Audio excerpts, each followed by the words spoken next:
franchement, c'est vrai. Franchement, Des fois, il faut s'écouter encore. Des fois, quand on s'arrive à dire nous reposer. J'ai dit à Anda qu'on nous fait le mal à la pas de diable. A diable, il hala. Tu comprends? Non, t'as qu'on dit qu'on nous dit que quand on nous nous dire quoi. Donc, il y a des énergies, ça n'a rien de ces énergies de ce genre de RPG. Bah, n'est mo ngay babu mo. Wala y jitu dum de. Jitu dum no y jitu e.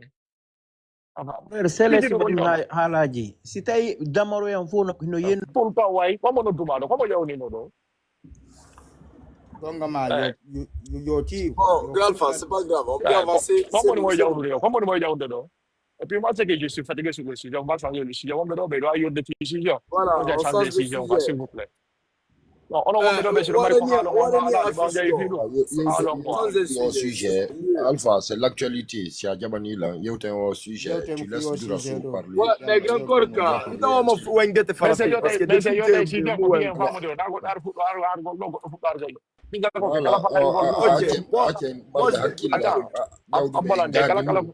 kala fala dar gondo ina no ko gonga do mo frère kala yow na panel mo wada fini mo anda kany ko mara ligala jawara duma okay ko dar do jonna mi do ko no mi gerda duma tawi wala ligne tipi no mo ko non sélectionneur tom kala wonde ardude hore e ngandi makko accepter on no yewta kala jawdo e bernde mum ok on ne va diro fala en continuer mais c'est yo décision fa ko no décision on de halde Durasso vas-y le sujet s'implique à quoi What is that Aluba? Where you to see voilà, quand nous bon, bon, sende, quand nous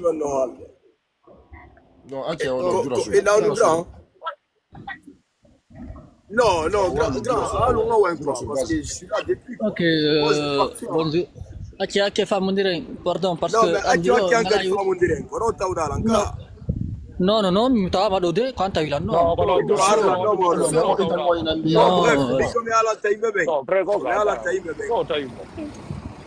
Come alla taimbe ben, au grand mot de pelle l'ali konanen. Je suis entièrement d'accord avec lui. Ok, on peut manifester, on peut exprimer nos colères, mais par contre, pour la destruction des biens publics, moi je suis contre, parce que c'est l'argent des contribuables guinéens. Un bout d'impôt guinéen et taxe guinéen, il y a infrastructure guinéenne. Mon ben ouais manifeste, on la colère, on est des citoyens, en démocratie, dans la Guinée. On est un pays démocrate. Par les ambassades, je n'encourage personne. Demain, il y a une manifestation. Wow, Hard peut venir manifester pacifiquement. Tout ce qui est délit ou infraction, il me met là. Argol inna non, moi je suis contre. Après, comme ça n'engage que moi. Falat no sunnugol, tu peux y aller. Mais inciter les gens à aller détruire les biens publics de l'État. L'ambassade de la Guinée, c'est pour tous les Guinéens. Ça appartient pas qu'à l'État. Comme vous, les Guinéens, une ambassade. Ça a besoin de documents, ma passeport. Koko ambassade Guinée, na Sierra Leone, na Mali, na Burkina. Voilà. Aray, le Wayao de Django, faut plus manifester, place de la République. Mais quand grand mot de pelle la aliconsi, mais ben Johnny de qui m'a dit, nul n'a le monopole de la vérité. Goto ala inu de kon donc on halde do ko doni gonga. Mo beare woni hala ko wawi kon halde fanka mais goto jokkata do ide goddo mo be dumanno to woni ha population fo ba ide goto dumanno jokke ide don na in gol fi haali ko amari gonga de goto ala do gonga mo be jonno ide mum on ara voilà mi metto do mi la accu de place on quoi mi uti merci. Non, si tu as Yandi, Wondo. Non, on va faire quoi? On va faire vite fait, dans 2 minutes. On va faire. Ah, ok. Durasso.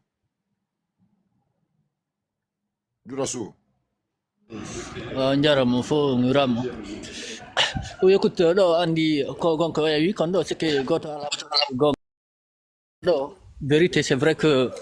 là, il y a une idée que voilà,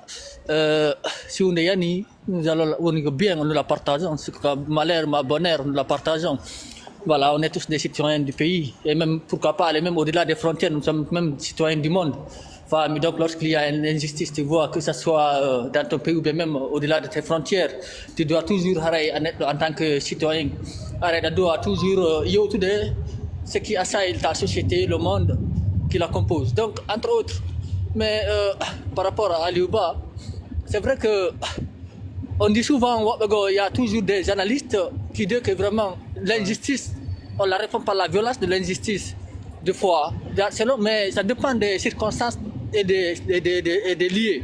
Maintenant, ça on a le cas du CNRD, vraiment, ils ont abusé beaucoup. Mais comme on est un peuple trop résigné, une jeunesse trop résignée, de Wouli, nous sommes maintenant la paire, nous a gangréné jusqu'aux dents, jusqu'aux vraiment aux lèvres, presque Wouli, nous avons la paire, nous sommes tellement résignés maintenant, on n'a plus le choix que vraiment dire voilà, laissons tomber, on ne voit pas, donc ça va aller, soyons comme ça. Donc c'est ce que nous avons incarné maintenant, jusqu'à ce que maintenant l'amour a construit, c'est-à-dire l'impunité, jusqu'à ce que vraiment le terrain était grandiose. Donc maintenant, arrêtez nos leaders, arrêtez nos religieux, arrêtez nos leaders syndicaux ou bien sociétés civiles, acteurs et tout, et kidnapping entre autres. Nous faut oublier, ça veut dire que voilà, les institutions n'existent pas, et en même temps aussi la société, la jeunesse, se tue. À la côte, le gros mot, les intellectuels maintenant sont résignés, il faut résigner que maintenant il n'y a plus la place, tu vois, du monopole, tu vois, il n'y a pas de bras de fer, il n'y a pas de rapport de force entre l'État et notre acteur plus influent, il n'y a pas. Maintenant, c'est qui détient le monopole. Vraiment, la finalité, c'est quoi? C'est le chaos. C'est-à-dire que le chaos qui va régner après, à long terme. Parce que si il y a aussi Camir, violence, il faut attendre, même si c'est Woli, c'est que vraiment, ça ne veut pas dire qu'il y a une ambassade, mais c'est qu'il adviendra Django. Ça peut arriver, C'est pour cela que vraiment, si on dit,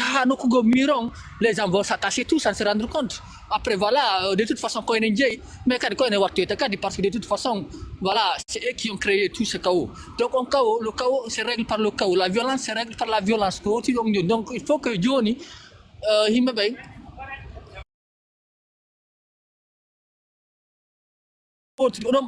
donc voilà, on est dans un sursaut de chaos, de violence que nous arrêtons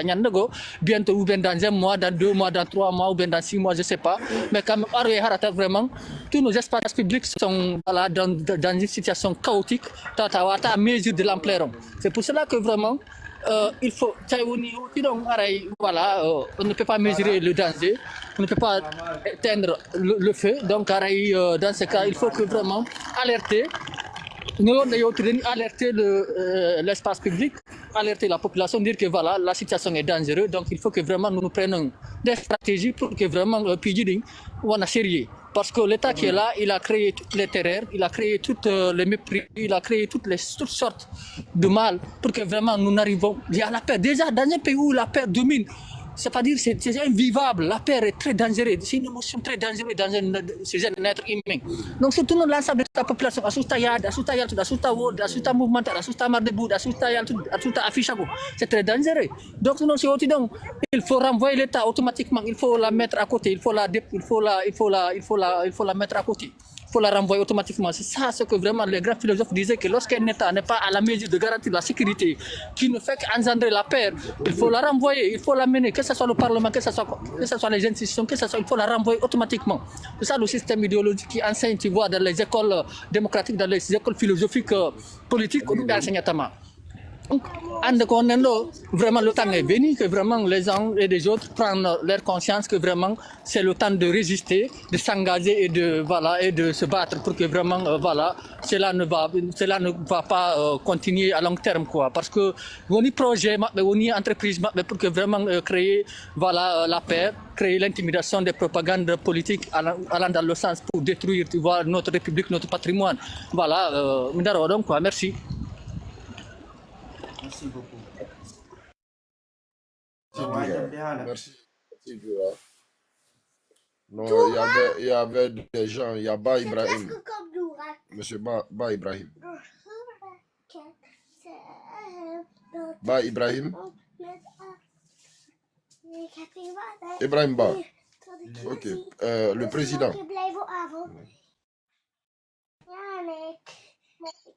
Président. Bonjour. Oui, je suis là. Bonjour. Je disais, cette situation interpelle Pardon, tous. Nyarti. Je peux ou bien je laisse la parole à Ibrahim? Président parler. Laisse président parler. D'accord. Continuez, monsieur Ibrahim. Ok, on jarama. Miɗo hiro fo miɗo lando si ɗon e jam. Miɗo hiro mo kala ka woni. Hara mi ɗuɗa natugol e débat, c'est la première fois miɗo nata e débat haray jama on koni wolde ɗo kon fof saba haray no wondi e nafa si jama on faami. Min ko mi innata e aussi Aliou Ba ɗo haray enen ko enen jeunesse laggine on mari probléme. Parce que chaque jeunesse il est faut ɓe doit heɓugol leader jo wata wonde plus fort so ala soutien. Jeunesse wata wonde plus fort si ɓe ala leader. Aliou Ba ko neɗɗo mo duwa ɗen enen jeunesse on wona mi ala wolde tum fi Aliou Ba sifa Aliou Ba se heɓi ɗum wano laggine wano yimɓe jowo wawoɓe darade hara ko anduɓe ko wolta ko anduɓe sujet politique joganiɓe joganiɓe leydi mum ndin e giggol enen jeunesse laggine on à partir de 35 ans 38 ans nawri ley ko enen doit soutenugol sifaɓe ɗo yimɓe watta en jaɓu l'état wana l'état parce que laggine en ala l'état si innama l'état ko l'état respecto citoyen ɓe ɓen respecto loi ji ɗin l'état wana waɗo ko faala kon si woni haray ko waɗo ko faala kon onon ko onoddetake l'état onon ko noddete ko jungle ko bandi laggine en ala l'état l'état ka wata manifestade l'état ka goɗɗo wata wolude contradictoirement e ko ɓe faala nande ko l'état ka hay association hay e goto woni politique woni social wata uditi hunduko mo wola ko yaada ko faala ko ɓe rokka ombude hunduko makko hunduko onti ko ɗum na l'état non donc enen ka wonde ɗo laggine en ala l'état hay goto wolu fi l'état en ala l'état. Aliou Ba e sifa makko fo enen jeunesse laggine o sen jooɗike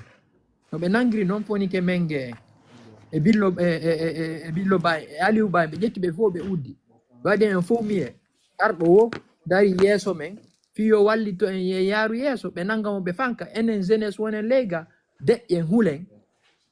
wallahi billahi en wonay ɗo de décennie enen laggine en yaata hay nokku ndaare exemple wano Sénégal komi wolta kongo min nani wela e fof Sonko laami ɗon Sénégal hannde o darti kanko e jeunesse sénégalais on ha hewti ka o hewti ɗon kala jeune leader jo mo yiɗon e pays o dartike l'état ko parce que jeunesse son fof ene laggine ɗe mari manque de soutien sen wakkilaki tambitiɗen jeune ɓe wontirɓe yeeso ɓe wonɓe risquede vie maɓɓe on risque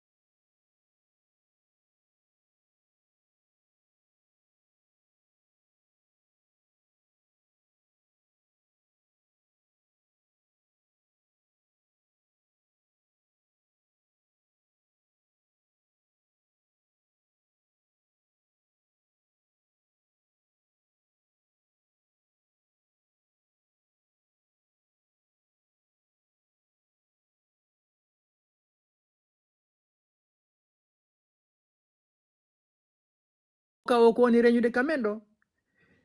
o intervenu ɗo nane o wowli haala wota o inni o wosi fof deƴƴi souvenez-vous bien min na contre Alpha Condé ma contre tel mo wolta ɗo dernier mandat Alpha Condé on arno ha tawi hay goto wolta e fu mi anda si ɗo maniki arno fof deƴƴi l'état si yehi ha fof deƴƴi ɓe uddi kunduɗe yimɓe ɓen fof ko bombe à retardement ñande explosion si on wattali naɓay wonɓe ɓen ka gouvernement naɓora hay population c'est des choses très dangereux l'état ta jaɓu miselugol jama on fof ɓe noon ka fewni hande ɗo ɓe nangi woɓɓe goɓe soki pus wowlaka jawwali ke tallike ɓe waɗi ɓe exil jawwali ke tallike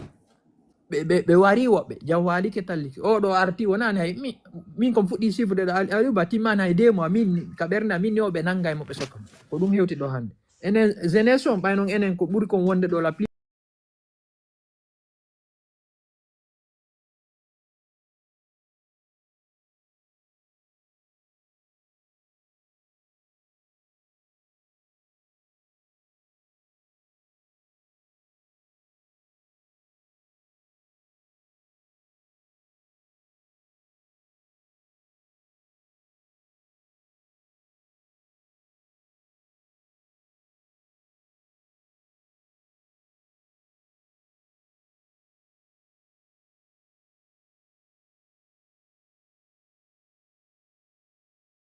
Abdul. Abdul. Voilà. Bah, Ibrahim, vas-y. on. Donc, enen Guinéen, on a un défaut. Notre défaut est que nous, on n'a pas trop de patriotes. Même si on a des patriotes chez nous, il y a manque d'engagement en Guinée. Les maris manquent d'engagement. Il y a manque de perception des choses, en fait. Et quand même, kalama en ala courage, wigol et manifesto to waden letta kono hara e mema ebe kono hara e tampinalen enen population. Manifestation intérêt mu ko memu gol letta na tampingol population. Kalama ni manifestation wadado ha hande ka aduna do meeda nande manifestation no wadi e leader politique inni yeyam bonno nokkugo ma lappo goddo kaaje ma waron policijo ma weddo do yit hay goto wolta dum kono son yeyi ka manifestation avoni face à face ange mo anduda ko o do woni représentant ko do woni défendude won lorude man ko watta accita e moya sang ange gagné ma so wadi face à face dans psychologiquement ko do malo hay sina kanko personnellement kono ko don défendude won do lorude man la force de réaction des choses, la force des humains, wa adante idée ji wadu golgoddo. Donc si ari kas bonnugol et tout ko goddo wadi intention yawgol bonnugol ya fi bonnugol goddo. Ko so an gagnement wadi face à face mo jogi kure, mo jogi kaaje, a jogaki hay fuy. An kadi ko bienji makko e luboto da bawata mo hewtude kanko. Fiyo wadu sentir même ko wonda sentir ko. Donc en Guinée, wakilo den waden sensibilisation. Population est un jeune bébé. Na mawɓe ndemonolde mawɓe on le tourne comme on le veut. Parce que goɗɗo sino tampi seeɗa, il est très facile, il est manipulable. No falire ɗawol goɗɗo sino tampi seeɗa psychologiquement ɗo aynadde ka hoore makko wanna mo faale makko o jokka ko falɗa kon. Hay so yiɗa kono la force de mo ɓay mo faala goɗɗum ɗum ɗon naɓay mo e ko faaleɗa kon hay si waɗanamo intérêt. Enen jeune bébé c'est un sans-âne jogi ɗen détermination si perte un jeune leader ɓe marɓe ɓe fiyoɓe daro ɓe darto wuure maaye wona ko wiyete ko lagine kamen en change tan Aliou Ba no yaari ni enen ɗo fof eɗen won ɓe mari capacité walla enen wonno gasa wonɓe ɓen kapane ɗo fof no woodi ga ɗiɗo ma tato marɓe capacité ƴetti ko responsabilité même pareil ko Aliou Ba ƴetti ɗo ko mais si ɓe ala neɗɗo ɓaawo ça marchera jamais en fait on parle dans le vide donc non wona waɗugol prêt on c'est que faut no waɗi prêt. Nous tous, on est prêts. Mais nous, là où on est, nous, qu'est-ce qu'on peut faire, en fait? C'est ça la question. Qu'est-ce qu'on peut faire pour changer les choses? Tu shot. 30 secondes, quoi. Voilà.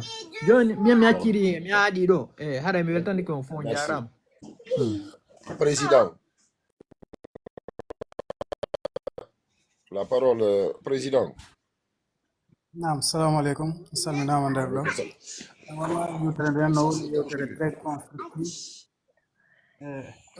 Donc, on a Aliou Ba ɗo donc ko ka Guinée fo en général si goɗɗo ƴetti ɗum watti e hoore Aliou Ba tun hara yo felluto ko woni e hoore Aliou Ba kon fewɗo ni e hoore famille makko no e hoore tout Guinéen wonɗa intérieur wonɗa extérieur wonɗa honto tigi de so tawi tout wona lakara on tigi woni ko Guinéen jo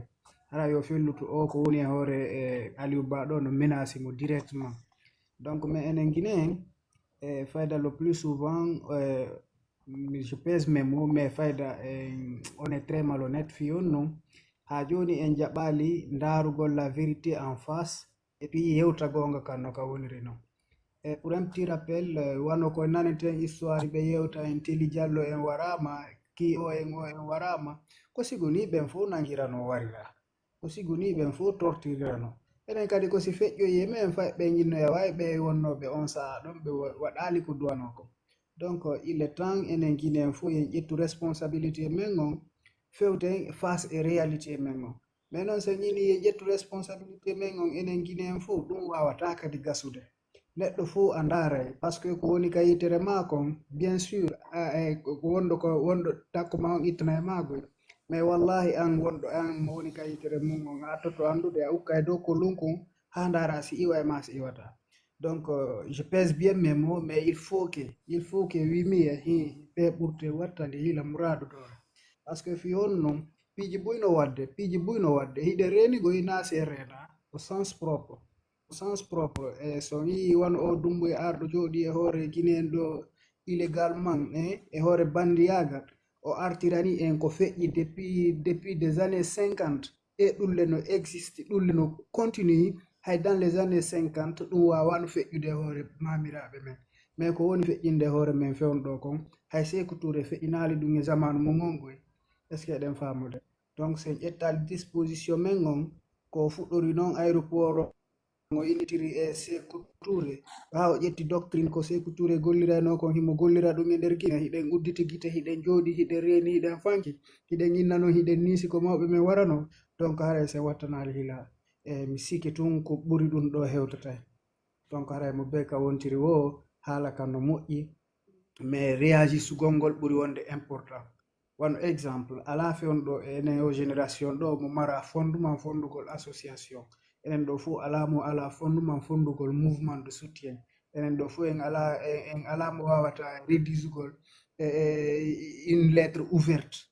hay siko ambassadeur jo hay siko institution internationale il faut qu'on mette toutes les clés sur place pour ouvrir toutes les portes verrouillées parce que eɗen famude donc haray sen ɓurtali wattangol ila enen wimi e guinen fof no dowa wattande ilagoy parce que on est tous ensemble mais cause wonɗo soñjude e wonɗo tampinede on tigi tigi ko wimi il faut qu'on prête beaucoup attention il faut que si tawi hiɗen mari gandal hiɗen mari faamu hiɗen mari connaissance c'est le moment ou jamais à l'utiliser à bonne échéance haray mi tan monopolise haala kam mi jonni goɗɗo assalamu aleykum.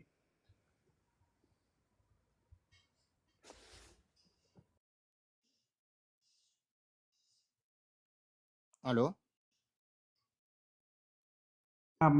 King Idaga, voilà. Non, vas-y, Ok. vas-y. Moi, Mamadou. Yeah. Ok. Alright, assalamu alaikum. La yoro fo lando sita witana ala ko woni. Ok. Minani do Jawno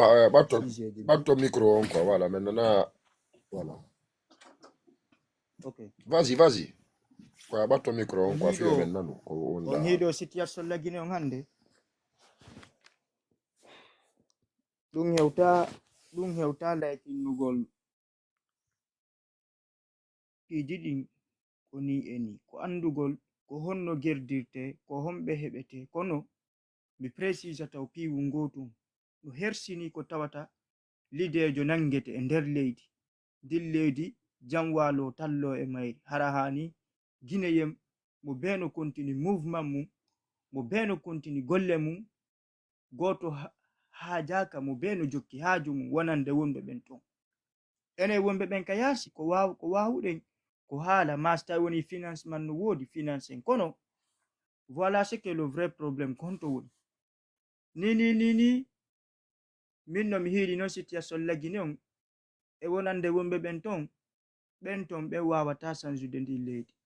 si waway changude ni laggine ko enen wonɓe ɓen ka yaasi ko enen ɗo wawata jonnidirgol juuɗe dartoɗen ɓe manifestation depuis tangal fa konde ɗum ko haala souvent ko haala yewteteka manifestation jonnata pullo fuuta haala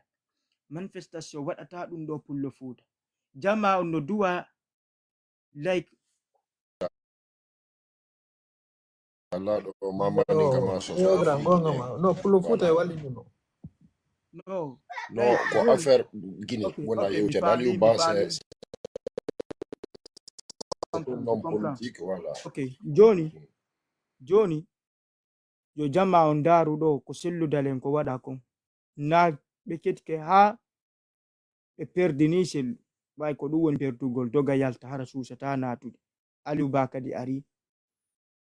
on ɗon kadi ɓe darde stratégie ko honno on ɗon kadi ɓe ɗandin ko honno on ɗon kadi ɓe wawirta ɗandingol ni jonnon wona ɗo ko frère Ibrahim Ba ko wi kon ko ma jama on sutena ko ma jama on wakkilo sutena goɗɗo goto to wawata gaynude on faami min mi conseille kala e min mo tawata no jogi kaydi ko woni ɗon mo beyo ndaaru si wawai natude ka arme ko woni ɗon nata ɗon formo ko heɓuɗen ɗo wona sukaɓe jowo ko heɓuɗen ɗo wona sukaɓe 200-300 personnes ha tawi woni onon ɗon fop hiɗo woni hunde wotere wallahi on wawai yaade waylitol lagine kono sansa ɓe lagine si ɓe sansa lagine hina e nder lagine génération fop woni corrompi wiyeɓen fop woni corrompi non déjà no hersini koyo ton saaɓe no jooɗi siguɗi piiji ɗo waɗa ɓe yalta waɗugol kutubaji laamu koyo teddine laamu koyo waɗe ɗum ɗo kongo teddinta neɗɗo fenowo ha ɓe susata kamɓe yaltude ɓe fewta laami ɓe inna o wino ɗum ɗo on wino on waɗay ɗum ɗo on waɗali kete respect on kete hunnon ahadi ndi ha hara ko yaltugol waɗa kutubaji laamu koyo teddine laamu koyo respecte il faut qu'on se dise la vérité sasɓe ɓe moƴƴirali en sasɓe ɓe laggine ɓe feewa on faami génération kadi la plupart woni corrompi konnu no watta ɗum c'est la famille la fin on faami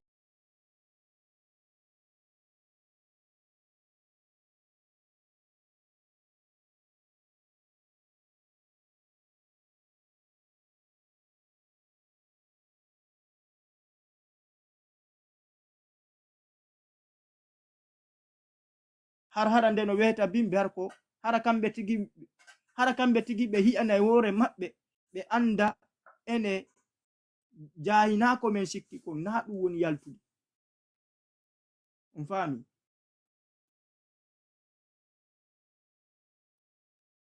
kono dartagol kadi goɗɗo wata dartade jogiiɗo finkari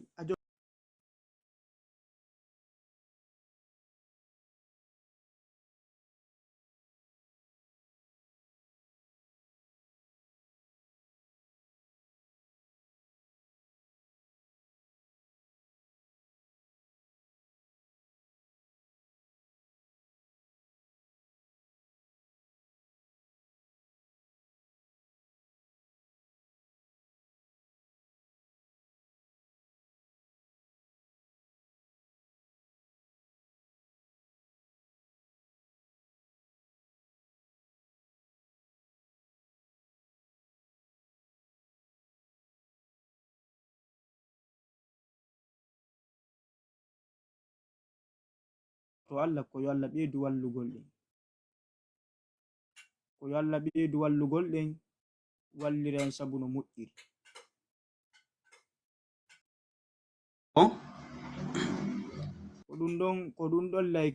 ko ɗum ɗon like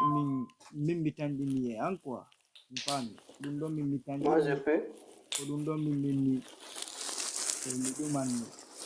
na dow jama dow wakkilo surtout wona ene wumɓe ɓen ka yaasi jondidiren juuɗe tawata en heɓa e organisation hara hayso en ala ka leydi ton eɗen wawi joɗade ɗo waɗen déclaration Mamadi Doumbouya en maƴa ko ɓe jooɗi ton on yii ɗo kadi wona kadi commerçant jo nangaɗo ɗo nangeɗa jamma fo no mapanima yalta tawata a susata innugol yimɓe ɓen ko ni mi nangira ko ni mi waɗa ɗum ɗo donc Mamadi Doumbouya c'est des vrais délinquants ko vrai assassin jo ko ɓuri noon hulɓinade makko o tawi kon kanko kala haaluɗo wo ko yo nangumo wara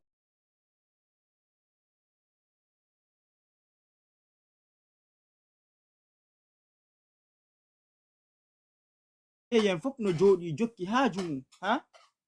hande kadi an hay siɗa falano wadde goɗɗum a heɓata courage par ce que annayi like min kadi Allah dandu si mi heɓoyi malere e ɗum komi faala wadde ɗo fi leydi piijigo yaltiri noon négativité on aroyi ton ko min tun e famille gonɗe tata pokase on ha ndare ɗo wona ñanden ko waɗi kon kuɗɗo sarlo jama on fof jooɗi fermi boutique ji mum ɗin wallahi si tawi woni enen fulɓe ɓen commerçant ɓe fulɓe ɓe ɓe jaɓi lagine changé par ce que min ko noon mi haalirta ɓay ko kamɓe woni yaade udita place ji maɓɓe ɗi yeeya inne goɗɗum si fof jooɗike fop jokki haaju mum tawi woni hiɗen andi e wata tawi woni hiɗen andi kamɓe wonɓe ɓen ton ɓe wata heɓude no ɓe dartoro laamu ngu ɓe wata heɓude haala ko ɓe dartoro laamu ngu ha kono sokkugol place mum on ferma soka otowal mum ngal joggo saabi on gara moto ma on wonaka suudu jama fof no wawi ɗum ɗon kono fi honnum ɓe watta ko par ce que ɓe falaka ɓe falaka lay ko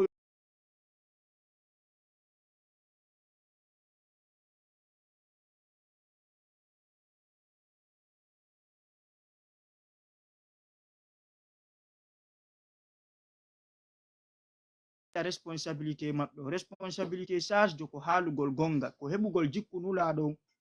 si i gonga kan haala si i fenande haala ennaka koyo sas jo yaltu wi'a ɗum ɗo ono sas ɓe ɓen no wawi yaltugol haala gonga kan si gonga kan no waɗi ɓe haala siko fenande waɗi ɓe haala siko yimɓe ɓe woni toñugol ɓe haala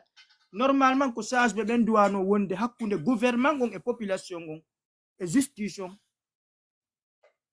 ɓay par ce que ɓen non si ɓen ɗon haali opposant jo ma parti ma ɗum leader jo no wawi yaltude inna ɗo manifestation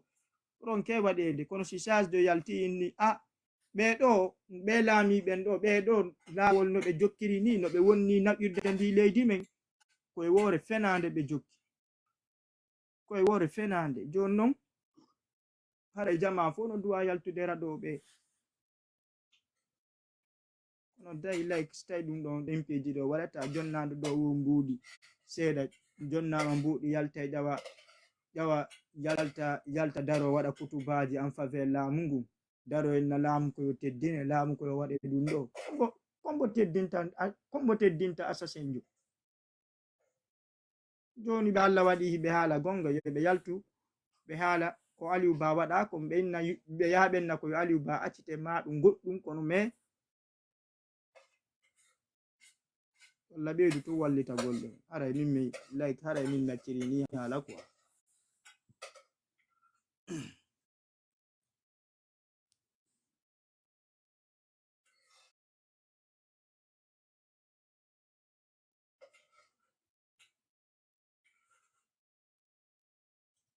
Merci frère. Comme on est halal,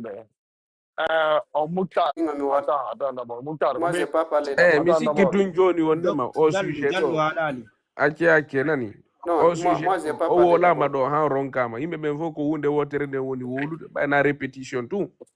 joni nde yewten fi goɗɗum ngo itten o sujet ɗo yimɓe ɓen fof en fof hiɗen andi ko honɗum hana waɗede ɓayna e yewtu tun ɗo fi tun yen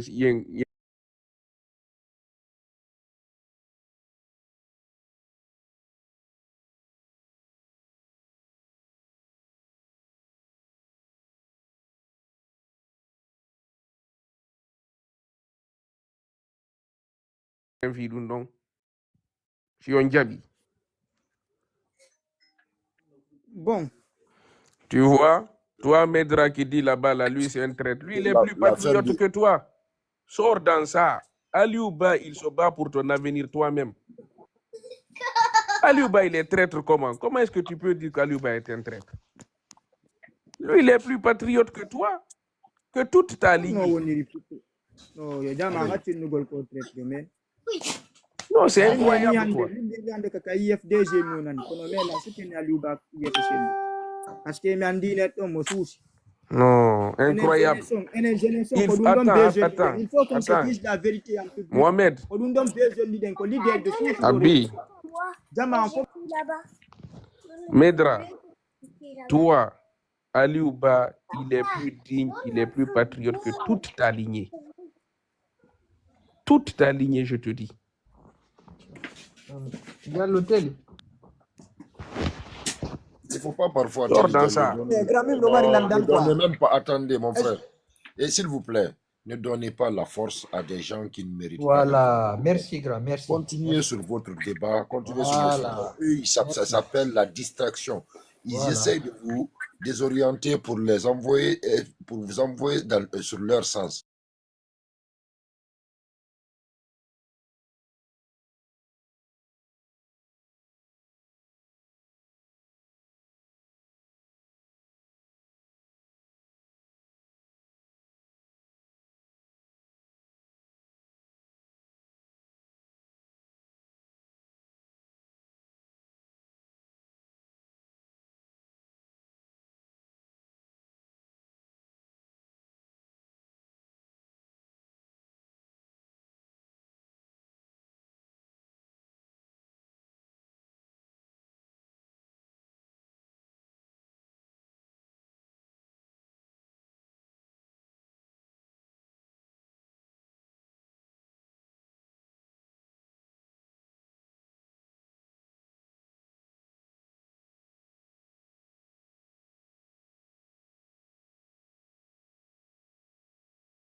sélectionné de yawoɓe ɓen ton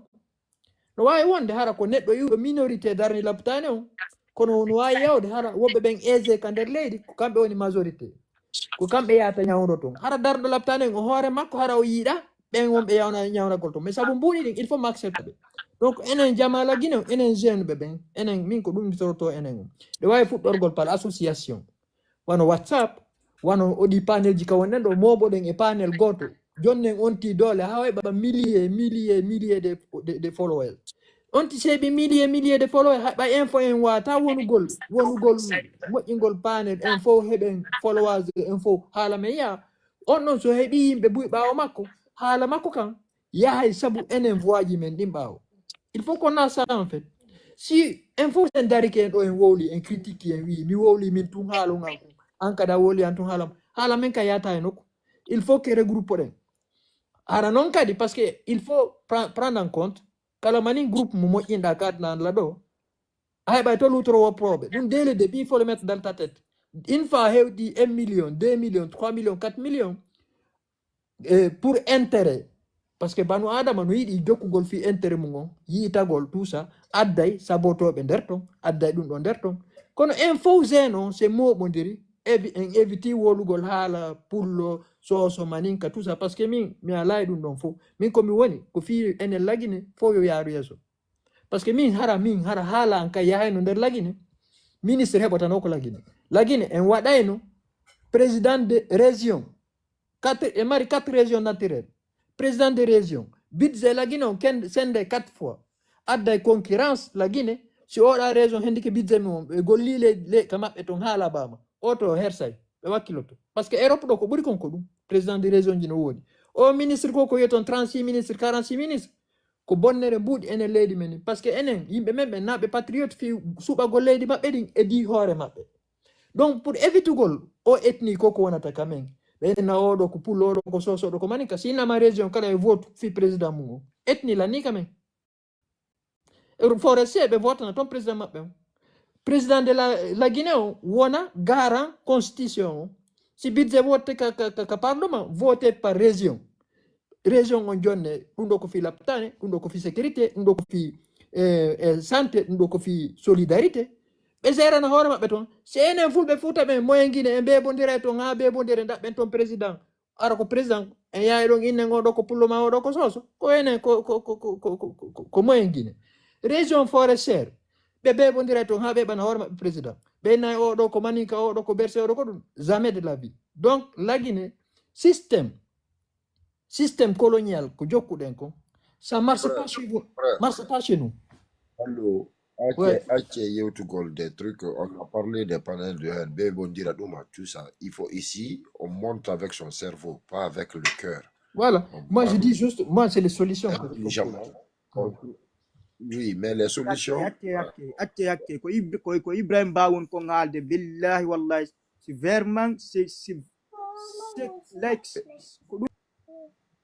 Non, moi, non, on festival. Attends, Ibrahim Ba, les familles, attends, s'il te plaît. Tu as 89 personnes qui nous écoutent. C'est parce que on a un rôle d'éducation, on a un rôle de sensibilisation, on a un rôle ici sur le panel. Ça y a quoi, il y a un gars qui m'a dit, kala jawo wono, il y a un gars qui m'a dit, nara berne n'enjawirta. Donc kala ko yewteten en wattana yila e piiji buy emoji din falla wi leur raisonnement. Merci beaucoup. Voilà. Min ko mono wolugo ko mi ala wolugol fi bano ministre be pira ton et tout ça wana sens wolugol fi wadugol berde non ko mi fala explique gol awa si on haɓi day ton onon wonɓe ɓe nokku gotum ha joɗɗino goto goɗɗo inata ko oɗa ko oto joɗɗini oto ko oto wanamo ka amen oɗo wana kam on fof ko on gotum lagine si change min komi sikki mi miijitike ɗon ha mi ronki kono min solution komi yi nder lagine ko fi changugol o systéme mo marɗen ɗo il faut décentraliser l'état question financement et tout ça budget faut waɗe par 4 région kala no jogui budget mum o enfin miɗo ɓuri tañƴinade si région ji ɗin heeɓi budget autorégion golli budget on dans les normes respectées o avanci ɓeeɗa ɓe hersay wonugol ɓawo après ɗum non wona concurrence lendi yara yeeso mais si woni ko hanin au système ministériel ko jogui ɗen 40 ministres 50 ministres 25 ministres depuis 1958 ɗen jogui au système ça nous a rien rapporté on ɓe nder gaɓen fo est ce qu'il y a quelqu'un qui peut dire que ça nous a rapporté quelque chose? Rien du tout. Et haningi ɗen jogui un Ça système nous a rapporté beaucoup de choses parce que Allah waɗi ɓe gandi yimɓe buy kondo kadi fewdori kondo ɓe fonctionnerirta oui ko buy non de non d'accord maintenant si je demande la question c'est pour avoir des précisions comme ça nous a rapporté on dit si de goɗɗum no waɗede dans quelque chose il y a du mauvais il y a le bon mais par exemple si ɗen kontude na mauvais on ƴetteten est ce que bon on no ɓuuri ɗuɗugol mauvais on ko non woni landagol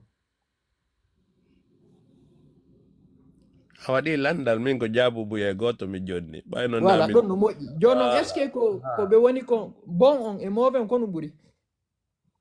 no en fof ɗen andi nafa waɗare e muɗum ko ɗum waɗi ha joni siɗen wolude ko gonɗe wolde ɗo voilà joni noon enen wakkiloɗen 50 ministre ko angal soobe a faami voilà woɓɓe no heɓa ɓiɓɓe 10 goɗɗo heɓa goto on ko nafata ɗum ɓeygu rende ɓeeɗa 10 fos ɓe nafata ɗum fi hen ɗum pottal ala hakkunde maɓɓe wona ɗuɗugol woni goɗɗum goyi ko andugol koyen ɗum faala e ko woni kon lagine wona wasi yimɓe ɓe janga wona wasi ɓe anda koyen ɗum fewndi adnaw guine en ko salare wonduɗen non heɗo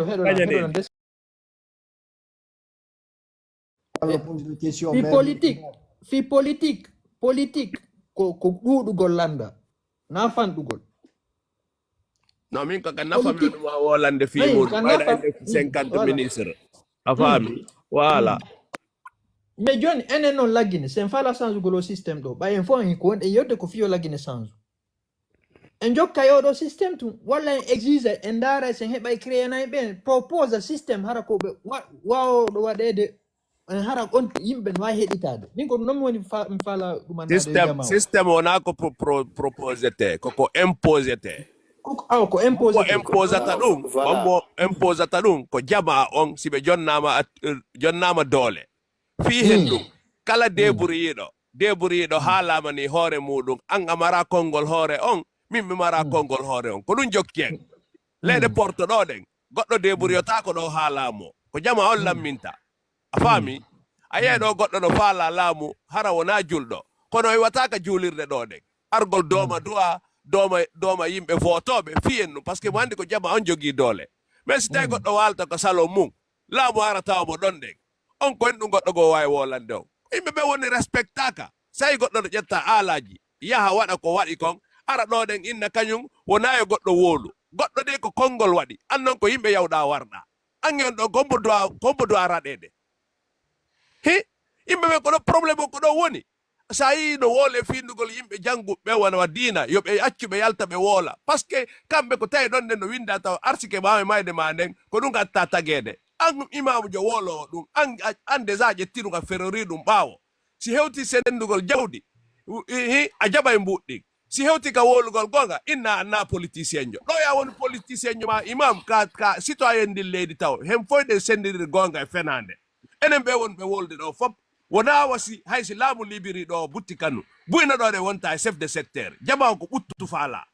o faami koni kon jama on faala ɓuttu yoɓe rew ka dowa rewede ɗon ɗen ɓe acca toñugol yimɓe par ce que ɗo probléme ɗo fop ko probléme ji par ce que woɓɓe no jogii aalaji woɓɓe jogaki aala koko soso ɓe wiyata kon a horiye mukulu horiyeɓe ɓorena kra ɓirinama ɓorena wulane siɗa e dogude burure goɗɗo no dogude plein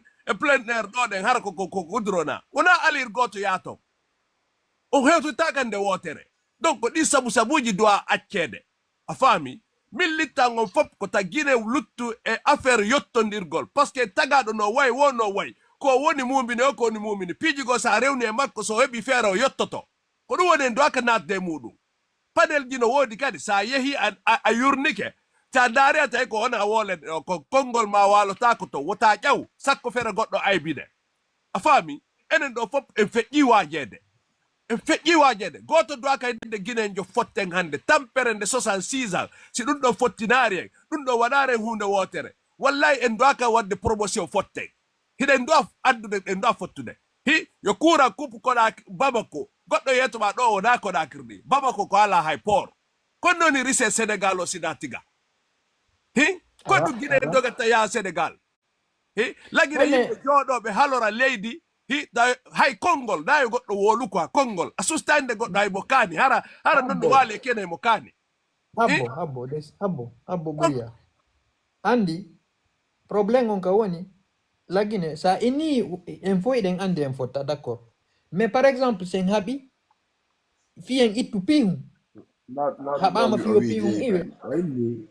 non par exemple habbo sika fala sens Ibrahima ahali acco ya hala mawɗo quoi wala ni jom faltugol gol hunde wotere non ahali abbo jomma imam go kadi hala ahali aronki laisse l'autre parler ata jaba ko ko fo haali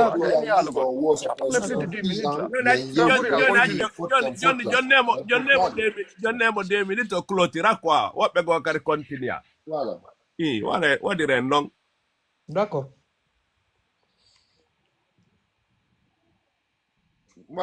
Ibrahima pemaɗen no moƴƴi kono koye leydi wondi normal ko goɗɗo jotta ko ndaare inna Ibrahima hila gandiɗa gayna kono noon ayon kono ɗon noon ko ɗon gañanendi fuɗɗi sina ɗum ko gayno ɓen jonnete enen ɗo fof jullere laamu ko wotere jullere laamu ko wotere kono ko henɗum joƴƴinte ɗon nen heƴa ko si a famotira jamon a considéri wonɓe ɓen ɓaawo maɗa mais sa famini an a barki ma hara ko a miñan Allah ko wiyete ko ɓeynata ko ko Allah hokkata laamu Allah hokkata e goto laamu makko o halfinte woni ko ɗum waɗi ñande o faala o jaɓay ko goɗɗo dokkal jattetake yimɓe ɓe yaccu ɗaynugol hoore mum dokkal jattetake a faami ko kalifu jattete mi halfinima mi artani a jonnayla simi hokkima koko wiyete ko o si goɗɗo inma hokkima hunde haari o jaɓitani hara koye ma woni donc laamu ko guine ko noon ɓe ɗaynira yimɓe Allah nan bange a fima mi yoma a taku fenera a hayna braba lona man fama a fuuti yira mi regañe doyin ko yimɓe woni perdi gurdaji mum ɗum e ndi leydi yimɓe woni perdi tawata hara ko mawɓe muɗum ɓe laamiɓe ɗo foppande wonɓe wadde kokona waɗen ɗoɗen ma woɓɓe gon to ɓemɓe fof mawɓe sibi sisi baɗi piiji an koyen ɗum yata mawɗo ma sibi sa hunde an ara heɓa doole Allah no falan dartude sa sansay yiltoɗa kadi waɗa nden hunde ɗon kadi fi hollugol nande awa ma ala hey aɗa mbaɗi soge muna tagaɗo nangue ala ko wawɗa yorna yeeso ma yorna ɓaawo ma yorna yeeso e ɓaawo ɗum ko nangue tu wawi ɗum yimɓe ɓe yo ardin hakkil kono yeto goɗɗo watta promotion injustice e fenande nangugol yimɓe toñaɓe ko alana wona goɗɗo joguiɗo bik seulement windugol ma hunduko makko ange joguiɗo ala ko henɗum darto koɗɗum setadi hollirta on doole henɗum hollirta on doole fi goɗɗo no woli ton innugol koko jokki ɗon ɗonen ɗum ɗo nafata en alors que ko ɗon woni nafata en ɓeɓe sikkuɗon ɗo fof ko ayɓe moɗon so gayni rewde ɓeɗo fopp joni ko yiɓɓe mon ɓe yiltanto ɗon par ce que hara ala nangueteɗo hande kadi ko sikke o lutta ton o lutta e sikke a faami si lanɗo woni sikkitiɗo hay nokko yata goɗɗo jotta ko e sikke jokku ko jokkuɗa kon a faami yimɓe ɓen ɗo de wona mone goɗɗo woni mais koko leydi fewndi ɗon ko mone ɗum yimɓe ɓe woni goɗɗo e waɗu duuɓi nogay leyɗe portugal ndiyam mankataka courant mankataka o weeletake on jooɗo wolgol fi leydi de 66 ans de retard konɗum waɗɗu par ce que ko ton woni ka makko ko ton o andi a faami sago makko leydi makko ɗi wawi wanano leyɗe ka o yii ton ɗen sina ɗum yimɓe ɓe jotto fanka konɗum goɗɗo jottoɗo ɗen inna holla yimɓe doole wolɗo ko ma on ɗon o cife wolɗo ko ya cife hey yoɓe yalto e ɗum kala kadi wonɗo supporte ɗum yo yalte ɗum ta arduɗo argument ma article a fusi yetagol ɗo kaari ko ɗum waɗi tagaɗo sa woni ha laamike yimɓe million 10 e goɗɗum mo sa wolaka ɗon innuɓe ɓe alama wolde ɗoɗen ɓe fof ko men nafiqiɓe yimɓe temedere wata wonde d'accord e maɗa heɓu goto hay sa moƴƴinay mo inna ɓuuri ya yewɗaɗen si fo innila moƴƴi min korka an arinna mi moƴƴa fiita yimɓeɓe sikku joni awa komi wa an ala o moy fiyo waw sansude seeɗa mais goɗɗo mo jaɓata waajede mo jaɓata critiquede on tagaɗo an ka hombo haray hay Allah taguɗo en o yimɓe gono jooɗi ɓe inni ɓe kamɓe ɓe hoolaki Allah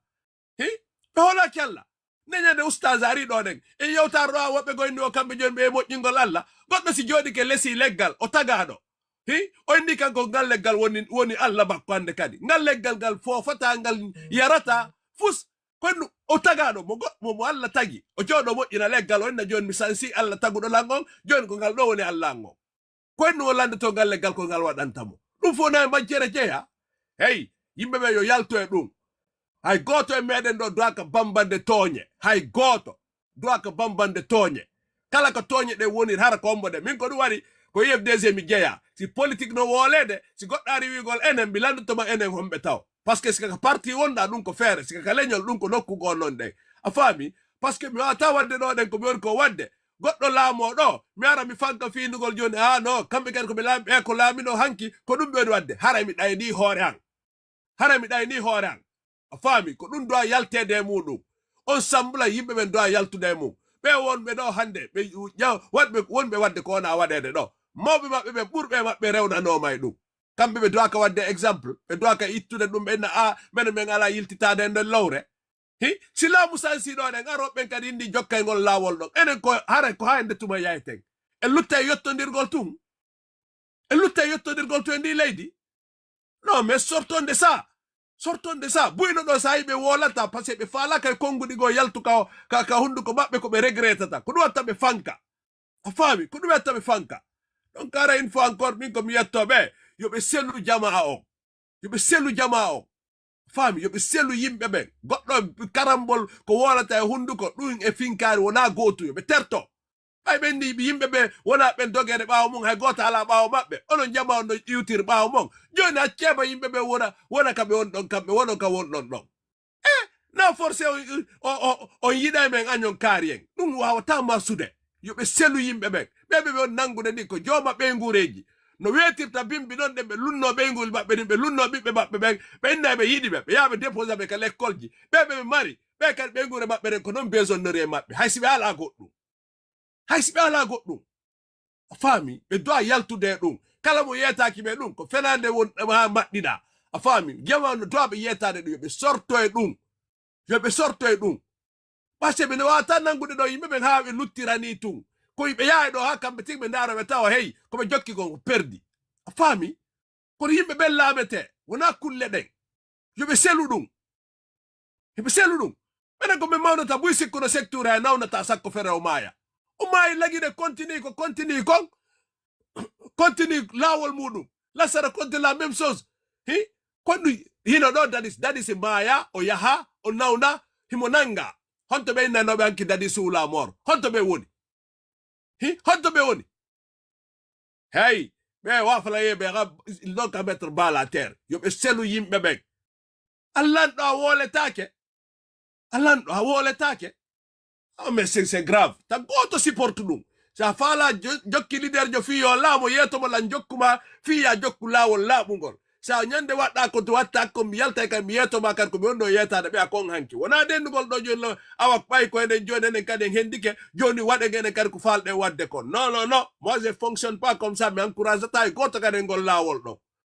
min ko ɗum mar ko mi walla ton nden sele ɗo wigol yimɓe fotten guinejo ay goto doka nde guinejo fotten hande tampere ko woni kon guine ɗum ɗon tu yoni ko fottina en si en faala mais ɓayno ko salare won ton yimɓe ɓen haɓɓiti kañum ka wonɗon ɗen ko ɗo woni kañum wa mum ala kawdi si tawi ko ma ɗa laami a doka ƴettude ɓeygure ma naɓa extérieur o ɓe janggoy ma yoɓe ñawdoyo accuɓe ka leydi ton joni accaɓe ton par ce que tout va bien mais yoɓe selu dolugol yimɓe c'est pas important ɓeɓe on nangude fo yoɓe accituɓe ɓe jokka haaju maɓɓe kamɓe on ɗon lendi si wonira ni ɗo wonir ni ɓeɓe selu toñugol yimɓe c'est pas important ɗum garanti ala de ñande go ɗum no wawi waylitade so yoyi woɓɓe waɗa goɗɗum go kadi wota juwon hande kadi o faami par ce que on créé un systéme yettodirgol e ndi leydi systéme yettodirgol goɗɗo eɓa fatunde tawa ko yo miijito ɓaynaka leñollam mi fatora ko miijito simi yawi mi hiroyo nden fatunde e leydi wotir ko wiya ko julɓe on est arrivé à ce point là ngelo perdi goreɓe muɗum saɓandema affaire ko alana de futilité goreɓe muɗum woɓɓe yiya seeda e ɓeygol mum seeda e modi mum mariage ɗi 10 ans 20 ans ça s'est passé à New York ici ça s'est passé ici yimɓe seeɗa pour de futilité goɗɗo dowa kadi ara kadi minimise gurda yimɓe kadi gurda yimɓe goɗɗo wujja $1 ɓenda sokemo goɗɗo ya wara goɗɗo ɓe aɗanomo promotion na bafoye nomaɗe e balɗe honɗum bafoye moƴƴina bafoye yawɓe gaz ya e berɗe goɗɗo ya gaza berɗe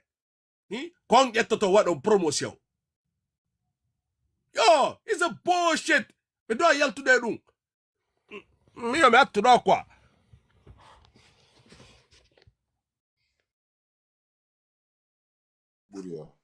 La parole à qui d'autre? John. Ouais. Ok. Grand festival bi mari mi hala fi Aliou Ba on do puisque il a senior de wari mi o ka Aliou Ba do ko do mi weta le faida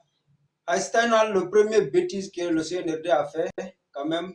c'est l'un de ces bêtises parce que ko di ko foda hawi de ko injustice ou bien erreur maduma mais arrestation Aliou Ba on do mi ko bêtise mi calculer ndo puisque mi anda wo ko mbo conseil be wonde man do Aliou Ba ko do do nangede ende pourquoi déjà taw c'est le seul trophée de guerre qu'il avait le tout marre comme trophée de guerre contre l'opposition ou bien population guinéenne ou bien institution internationale mais ils ont tout mis à l'eau mais hore dum no kadi si tay woni de yewtude kawre panel ji iji bunu to miji to den fi mon quoi ande famiji accen ko mi won non pour de regretter ko attaquer to encore et maw même quoi ils n'ont pas le choix et la choix wi go wonde man na mimi dum wonno to mi dénoncer no ma no massage be me il faut savoir d'abord autant d'Alpha Condé lorsque odo LSC kuna nduma ko sabondo be gaziri be kamabbe do il faut savoir benno kadi be mar souci go ko wona fi sifadi souci jenende ko jogi den do taw puisque kambe bandi piji bunu wodi ko be perdata den taw ene ko fi démocratie ma fi duma wonde haalde kambe goddo si ha woni joma gallejo taw woni père de famille taw son premier souci taw c'est sa famille après les autres maintenant dono si amabani do famille ma wata do manike est-ce que piji gonton mimi wata jodale mina mi dénoncer sur panel do kata banda ka mimi hikori misika alma mi on ka miside da wawa yaade daro ka gangunal do wiya wonde man na haala do ma mawdo an yalta e kaduma ka wala wala wiya wonde man do moƴƴa ils ont d'autres soucis aussi no wadi non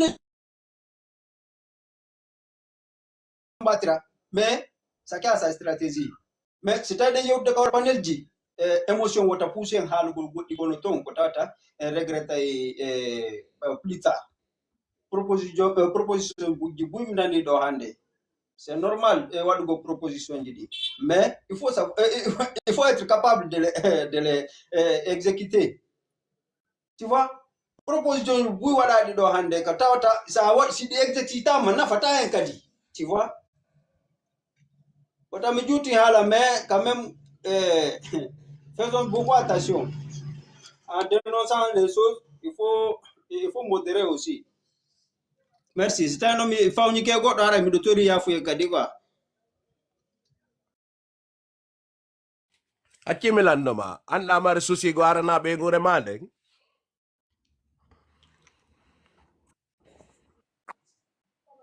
C'est ma non kon no premier souci mon frère. OK joni non si min ni joni ko fi be ngure ande tuk anilla be wona be wolede fi mun do mawbe do hay goto mawdo jomiraado hakkil yaltatago e daroɗo ɗe wola na lanɗo ma yeesojo koko piji ko ko wolete réseaux sociaux mais hiɗa mari moyen ma on e voix amma no yewtiraɓe fiyoɓe accu a faami mais so non woni de frère Bouria andi manda cité a famille là c'est que il y a des personnes qui viennent s'attaquer à ces sages là bon ko no woni mi cautionna quoi puisque il y a andu sita woni be wadi ando no gerdude wano mi jago wonde man be daro to ka gangunal be inna wonde man lamguno do wadde do ma do ya andu hastai woni bela wadde no harabe wadde goddum go ko tata nganda fi mun quoi mais ça ari ata kido kilo e mabbe wigo wonde man wona wigo maw membe be halta gonga c'est pas normal ko non woni halde fi mun quoi na fi wigo debe do ka dumanade wadde nyaago Kongonda sa famila kongonda andi precise quoi combien da ende mawbe membe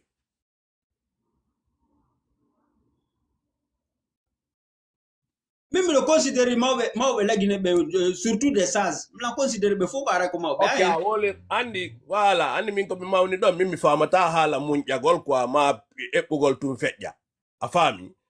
a wala précision maw parce que buyna tombe anda sa ni do de jon maw membe wobbe sikka jon bay ko fulbe burdu de ka panel do ara ko fi be wonda yewtude non na fi be moni yewtude voilà na fi be moni halde wonde yewde do kon lagine no didori non de lagine didade mun de lagine ko fiet du Robert Sara mo tata wona juldo ko fien du lagine toujours gine be majorité jetta exemple makko depuis fewno konte fien du wona tan na on don tan ina mo wola gonga ko fien dum be accanta imam be tawata 85% ko en julbe be acca imam be fo be yabe toddo on non ko wobbe nata wona juldo a fami baara wona ka dina l'islam o woni ko fien dum on non toddanede hey go taga don wona no mbadi makko ningo ndarata ko kuude ko woni ko wadde ko dum do a wolede min be won be do yo be acci ko be jokki kon duubi no gay jeego feƴƴunodi jama on ala ko sibisano buy sikkuno dum feƴƴata duubi no gay nay ko lansana konte laami a yaltintano fayda famille sosojo mo wala biddo mudum ka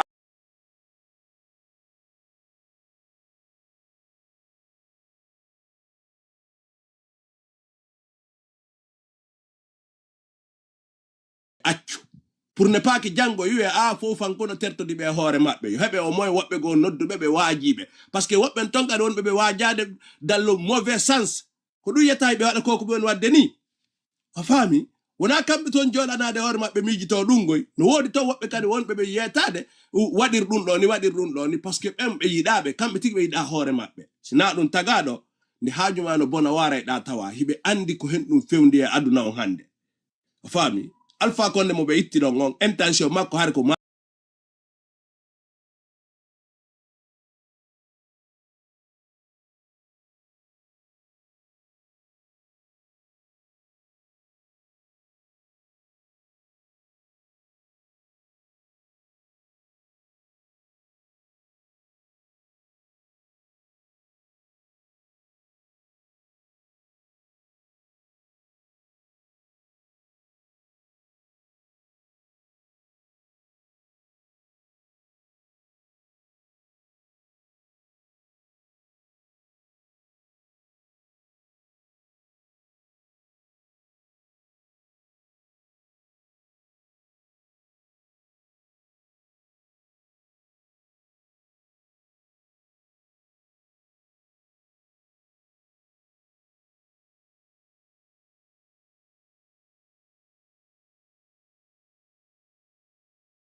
yaw quoi yeah omonti woli pande goddo go yaw Okay, 1 minute. Janela minute, s'il vous plaît. Mukhtar Honno. Mukhtar 224. Oui, assalamu alaikum. Alaikum salam. Gami fala halangol. Puisque trois familles qui pindent Mado. Ok, fiono. Mais abola mi alama. Ça veut dire, nyanda si da famude, ko sabonda na la qui pindent sala famude. Ok, Bueno, très bien. argo lo contradise wobe mayna do tuma. Dum ala do mi halni. Ara hala ko halata ko. Ya go do ina goddo fuddo hal go do na anga wadi do dum mi taw mi ala do mi halni madu. Donc soit pour la première fois mi ci pindem jawni tatama. Ya argo jonna o fa la halde kon hala. On a blende ethnocentrisme duma. Jokke duma ko wonde wadde ko. Fa. Ma piji ko winata ko il faut sa ndawr ko da winude ko. Comprendre. Puisque menen do wada panando ko nder teddungal. Mara me yoga. O famata do no hiccindira. Menen mariga ko trabe menen mariga minira menen mariga gore ben. Tu comprends? Au respect pour tout le monde. ok jona mi joni ma la ka dai halde j'ai compris. Ah, ok mi famille Johnny, pour que me remarque et panel de bui, be wade figi par affinité, et puis malum be mari des loi de map, ko tawata mingo hare no ngaldi la mais non batu mo kala panel mo kanyu woni président mongo o le kala ko fala o impose o e malum mine bi ko aji pini la meta mi fa mali kala waddo erreur min innugol goɗɗo si inni par exemple laggino e sendite nayi ministre ɓe nayi o ɗo ɗo nini hara ɗum ɗon tawi mi wonana ɗum ɗon donc si mi woli ɗum mi wonana no gasa hara woɓɓe o kala no woni wona mais wona fi ɗum ok me halde go min wona fi ɗum me halde ko honɗum kadi ala koye mi wona fi andu ɗum me halde ok ande de bi fuɗɗi haala mi wona fi ɗum ɗo goɗɗo sino faala wennande ko ministre ɓe sappo ma président sappo ok moi je au parle pas début de ça au début komi windi yimɓe ɓe no gasa mo kala haray no ɓe yiɗirta goɗɗo no ɓe feƴƴintine ɓe o yiɗa wolgol erreur woya wol erreur goɗɗo koya wolu manta onti par exemple min j'ai commencé par écrire pourquoi tout le temps parler par exemple parler de Aliou sans parler des Foninké et les autres eh non e mi kadi feno Foninké nanga mi panel ji buy ko tawata ɓe wolali fi maɓɓe ɓe haajaka mi goɗɗo goo no ɗo ka début komi fuɗɗi kadi mi goɗɗo goo woli fi Damaru e tola par exemple, non, il faut accepter ces gens-là parce que là, on est contre écoute-moi, même nama même oh. seta Damaro maduma. Enfin, écoute-moi, mi fuɗɗi kala andi ko kono. Même nama seta Damaro maduma. Abola, si la fala upset gol mai, la fala ba big up ma da be will da be flair. Tout ça entre vous là-bas. Moi ça me concerne pas. Mais ko ino ami, RPG addu ma CNRD. Tu comprends non? Il faut accepter kala no abola di gono to. Ça ari to mo kala loi ji mo ma. Si tay une loi ji wondi do de ça te convient pas. Da ya ko maintenant calme-toi mi gayen to halan, calme-toi.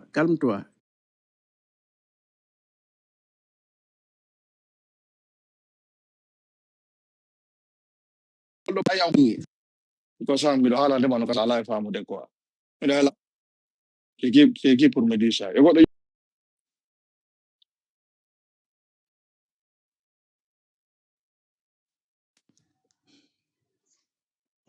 On dirait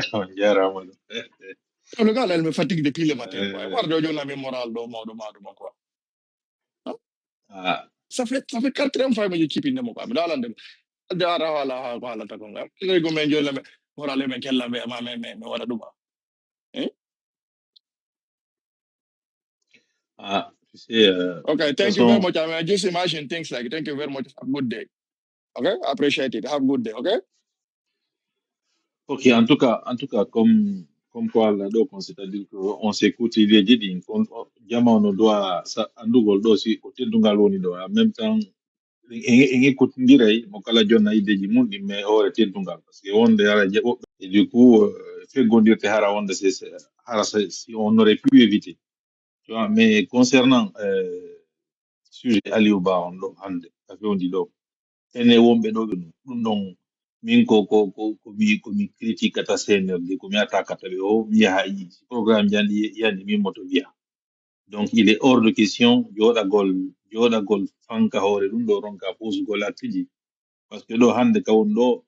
tout le monde ka fewniɗen ɗo en fof meɗen on est censé demain avoir des problèmes avec eux hande ko ene woni ɓe critique ene wonɓe critique ɓe si ɓe lanni diyaw jama ɗo no gasa ko wonɓe sutende ɓe yata nokkugo parce que ɗo ko dictature qui ne dit pas son nom qui plus on laisse passer plus ils vont s'enraciner et bien la seule alternative qui va leur faire bouger c'est d'aller dans la confrontation de rapport de force ibe jogi alaji kono famille di mabbe di no quartier ji donc les gens doivent les cibler en même temps goddo si mutiri da kambe kadi goddo mutambe da tawi ɓe suɓi ke yagol surveilla mamadi ma posugol ɗin artiji si ɓe arti ka quartier ji kikiɗe ɓe santu ɓe arti waynaka kanje tun ɓe woni ɓe artai ka quartier ji famille ji maɓɓe ɗi noon ko quartier ji si tawi famille ji maɓɓe ɗi ngala toon bappiraɓe maɓɓe kawi en tout cas il y a des familles qui sont dans les quartiers ɓenɗo ils doivent sentir que ɓiɗɗo maɓɓe on ma oncle jo maɓɓe posi acte mo moƴƴana leydi ndin son soñjude jama on kamɓe kadi ɓe soñjo par ce que Stay ko sengo woto tu ni wulude. Depuis que chef ko sengo woto petu ni wulude. Bay hande depuis ko community do, depuis tangal fa konde aka fundi do. Ande wotere mi yali famille kambe dignité de no ataka. No enkieta ka leyde, ma no enkieta ka der leydi to. Ko kambe woni sukude yimbe, kambe woni wadde pijidi population no jodi no fangi. Or que bantor la do mi mitami bantor ma. Do